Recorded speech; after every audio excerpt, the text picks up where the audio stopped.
தமிழ் பேசும் அன்பு நெஞ்சங்கள் அனைவருக்கும் என்னோட வணக்கங்கள். வெல்கம் டு அகவை தமிழ் தொழில் பழகு. இந்த பதிவுல நம்ம பார்க்க போறது பாத்தீங்கன்னா ஒரு சின்ன பிசினஸ் ஐடியா பத்தி தான் இந்த பதிவுல நம்ம பார்க்க போறோம். பிசினஸ் அப்படின்னு நம்ம முடிவு பண்ணிட்டாலே பாத்தீங்கன்னா நிறைய பிசினஸ் இந்த நம்ம பாக்குற இந்த உலகத்துல வந்து ஏகப்பட்ட பிசினஸ் வந்து ஏகப்பட்ட இன்வெஸ்ட்மெண்ட்ல பண்ணிட்டு இருக்காங்க.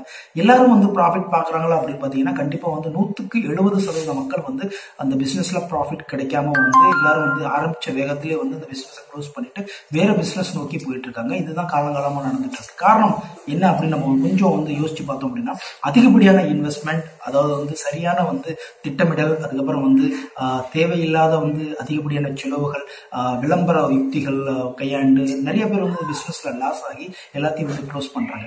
அப்போ நம்மளோட காணொலிகளை தொடர்ந்து நான் வந்து சொல்லிட்டு இருந்தது பாத்தீங்கன்னா அதிகப்படியான இன்வெஸ்ட்மெண்ட்ல நம்ம போக வேண்டாம். அது வந்து பாத்தீங்கன்னா கிட்டத்தட்ட வந்து நம்ம வந்து நமக்கு தெரிஞ்சே வந்து நம்ம வந்து ஒரு கிணத்துல போய் குதிக்கிற மாதிரி அப்படிங்கிற அர்த்தம் கூட சொல்லலாம். அதனால வந்து அதிகப்படியான இன்வெஸ்ட்மெண்ட் போட்டு நம்ம பிசினஸ் ஆரம்பிக்கணும் அப்படிங்கிறது வந்து நம்ம வந்து பெரிய லட்சாதிபதி கோடீஸ்வரனா இருந்தா மட்டும்தான் அந்த மாதிரியான முயற்சிகள் நம்ம எடுக்க முடியும்.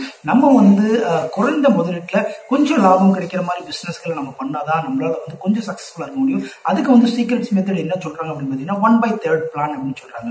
அதாவது உங்கள்ட்ட 1 லட்சம் ரூபாய் கையில இருந்தது அப்படின்னா 25,000 ரூபாய் நீங்க பிசினஸ்க்காக வந்து யூஸ் பண்ணுங்க, மீதி வந்து உங்களோட சேவிங்ஸ்க்காக நீங்க வச்சுக்கீங்க அப்படின்னு சொல்றாங்க. அதாவது 1 லட்சம் ரூபாய் இருந்தது அப்படின்னா 25,000 ரூபாய் அந்த பிசினஸ்ல போடுங்க, மீதி வந்து உங்களோட சேவிங்ஸ்ல வச்சுங்க. அப்படி இன்கேஸ் லாஸ் ஆயிடுச்சு அப்படின்னா அதுல இருந்து நம்ம பல விஷயங்களை கத்துக்கிட்டு கொஞ்சம் வந்து சுதாரிச்சு அடுத்த நடவடிக்கைகள் நம்ம எடுக்கலாம். அப்படிங்கிற பட்சத்துல அதிகப்படியான நம்ம வந்து பிசினஸ்ல வந்து ஒரு 10 லட்சமோ 20 லட்சமோ 30 லட்சமோ எடுப்புல பிசினஸ்ல இன்வெஸ்ட் பண்ணி அதுக்கப்புறமா அது லாஸ் ஆயிடுச்சு அப்படின்னா அந்த பிசினஸ் மேல வந்து கொண்டு போறதுக்காக இன்னும் ஒரு 4-5 லட்சம் ரூபாய் கடன் வாங்கி அந்த கடன்களுக்கு வட்டி கொடுக்க முடியாம இப்படி நிறைய பிரச்சனைகளை சந்திச்சு மன உளைச்சலுக்கு ஆளாகி கடைசியில வந்து இருக்கிற சொந்த வீடுகளை வித்துட்டு கடன்களை அழிச்சா போதும், கடன்களை ஒழிச்சா போதும் அப்படின்னு சொல்லி நிறைய வந்து தேவையில்லாத விஷயங்களை வந்து நம்மளே செலுத்திக்கிட்டு நிறைய விஷயங்கள் வந்து அன்றாடம் நடக்குது. அது நமக்கு கூட பேப்பர்லயும் அங்கங்க படிச்சுட்டு இருக்கோம், பார்த்துக்கிட்டு இருக்கோம். அதனால நான் என்ன சொல்றேன் அப்படின்னா ஒரு பிசினஸ் நம்ம ஸ்டார்ட் பண்ணோம் அப்படின்னு பாத்தீங்கன்னா குறைந்த முதலீட்டுல 1/3 அப்படிங்கிற அந்த மெத்தட் நீங்க ஃபாலோ பண்ணுங்க. அப்படிங்கிற பட்சத்துல நம்மள்ட்ட இருக்கிற சேவிங்ஸ்ல அதுல வந்து ஒரு பகுதியை எடுத்து நம்ம பிசினஸ்க்காக பயன்படுத்தலாம். அப்ப அந்த லோ இன்வெஸ்ட்மெண்ட்ல அதிகப்படியான ப்ராஃபிட் என்ன மாதிரி பிசினஸ் நம்ம பண்ணலாம் அப்படிங்கறத பத்தி தான் இன்னைக்கு நம்ம பார்க்க போறோம். அதுல 3 பிசினஸ் நமக்கு வந்து ஈஸியா எல்லாரும் வந்து பண்ணலாம், குறைந்த முதலீடு அதிகப்படியான லாபம்.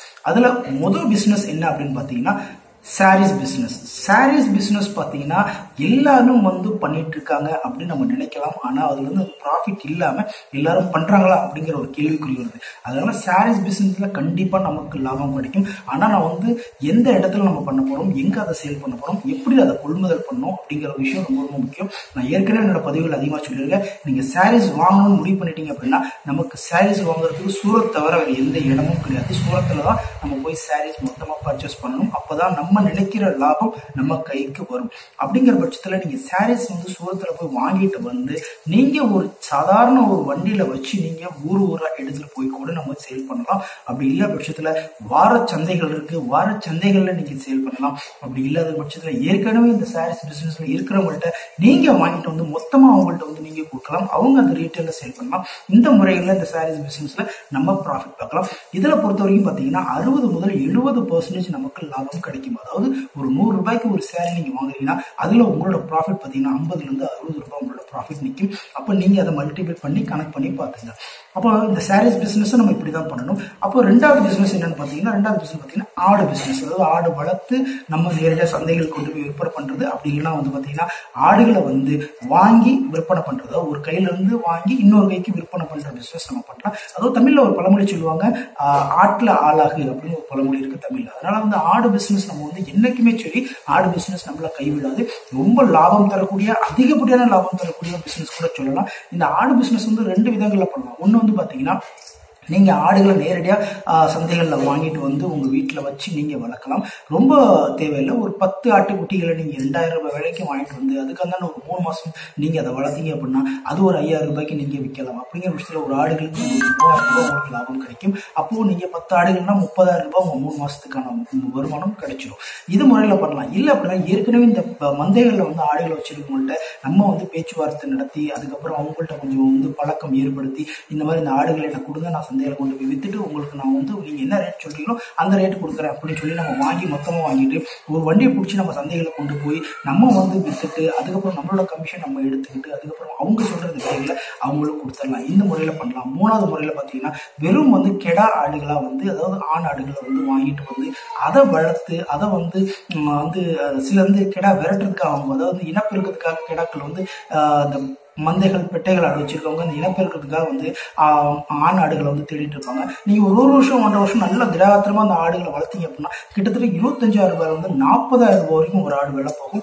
அந்த மாதிரி முறைகளில் கூட நம்ம இந்த ஆடுகளை வளர்த்து நம்ம சேல் பண்ணலாம். இதன் மூலமா நிறைய வருமானம் பார்க்கலாம். அதை தவிர இந்த ஆடுல இன்னொன்று என்ன பண்ணலாம் அப்படின்னு பார்த்தீங்கன்னா நீங்களே சொந்தமா கறிக்கடை பிசினஸ் வைக்கலாம். அதாவது பார்த்தீங்கன்னா கறிக்கடை நீங்க வாரத்தில் ஒரு நாளோ இல்லை தினமும் நீங்க கறிக்கடை வச்சு உங்களுக்கு தெரிஞ்ச நபர்களுக்கு மட்டும் நீங்க கொடுத்தீங்கன்னா போதும் நமக்கு தேவையான நிகர லாபம் வாரத்துக்கு ஒரு தடவை நமக்கு கிடைச்சிடும். அது வந்து ரொம்ப ரொம்ப ரொம்ப நல்ல ஒரு ஐடியா. இந்த மூலமா தான் இந்த ஆடு பிசினஸ் நம்ம பண்ணணும். அப்போ மூணாவது பிசினஸ் என்னன்னு பார்த்தீங்கன்னா மொபைல் ஆக்சசரிஸ். மொபைல் ஆக்சசரிஸ் பத்தி நான் வந்து நிறைய தகவல்கள் சேகரிச்சுட்டு இருக்கேன். கூடிய விரைவில் வந்து அது தொடர்பான பதிவுகள் நான் பதிவிட போறேன். ஸோ மொபைல் ஆக்சசரிஸ் பார்த்தீங்கன்னா ஈஸியா பிக் பண்ணுவாங்க. ஒரு சின்ன சின்ன பொருட்களா இருக்கும். குறைந்த விலையில வந்து பார்த்தீங்கன்னா இங்கே டெல்லி சத்தார் பஜார், அதுக்கப்புறம் சோர் பஜார், அதுக்கப்புறம் பார்த்தீங்கன்னா டெல்லி ஹனுமான் மந்திர் இந்த ஸ்ட்ரீட் எல்லாம் போனீங்க அப்படின்னா இந்த மொபைல் ஆக்சசரிஸ் பார்த்தீங்கன்னா கிட்டத்தட்ட வந்து 10 ரூபாய் வந்து விலைகள் வந்து ஸ்டார்ட் ஆகுது.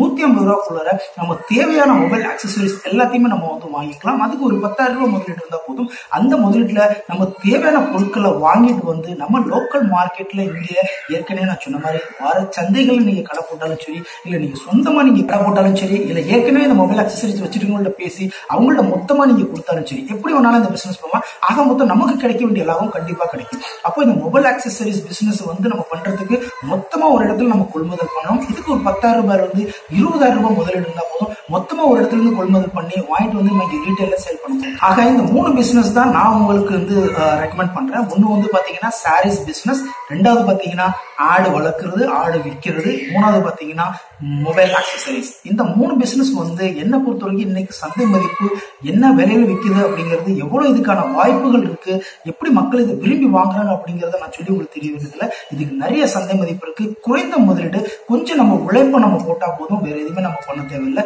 அதிகப்படியான லாபம் குறைந்த நாட்கள்ல பார்க்கலாம். சோ இன்னைக்கு இந்த பதிவுல நான் சொல்ல நினைச்ச தகவல் இதான். Hope you all enjoy the video. இது தொடர்பான உங்களுக்கு ஏதாவது சந்தேகங்கள், ஏதாவது மேலும் தகவல் தேவைப்பட்டா என்னோட கமெண்ட் பாக்ஸ்ல கமெண்ட் பண்ணுங்க. கண்டிப்பா நான் ரிப்ளை பண்றேன். So hope you all enjoy the video. இந்த வீடியோ பிடிச்சிருந்தா ஒரு லைக் பண்ணுங்க, மறக்காம என் சேனலை சப்ஸ்கிரைப் பண்ணுங்க. வேறொரு பதிவுடன் உங்களுக்கு கூடிய விரைவில் சந்திக்கிறேன். நன்றி, வணக்கம்.